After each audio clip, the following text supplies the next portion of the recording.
अहो त्या सामंत साहेबांना मारा गोळी. अहो त्या सामंत साहेबांना मारा गोळी. त्याला काय कळते का इकडे येऊन? इकडे लोकांचा जीव चाललाय, व्यापारी सगळे रडतायत, लोकांकडे पाणी नाही, टँकरची मागणी आहे. त्या उदय सामंतच्या मागे फिरून काय मिळणार आहे? अहो सोडा हो, तो मीटिंगच्या पलीकडे काय करू शकत नाही. तुम्हाला लोकांचे जीव वाचवावे लागतील. अहो लोकांकडे आता अन्न नाहीये. आम्ही आता त्या शंकरवाडी आणि त्या भागात परिसरात आता जाऊन आलो. अहो तिकडे काही नाहीये, लोकांकडे पाणी नाहीये साधं. तो काय उदय सामंत काय स्वतःच्या गाडीतून पाणी काढून देणार आहे का? तुम्ही पाण्याच्या टँकर जेवढ्या होतील तेवढ्या तुम्ही सगळ्या जमा करा आणि इकडे चिपळूण शहरामध्ये वळवा.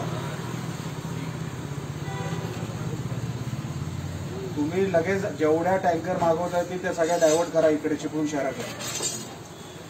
आणि हे सगळे इन्शुरन्सवाले त्यांना सगळ्यांना एकदा तुम्हाला धरावे लागतील.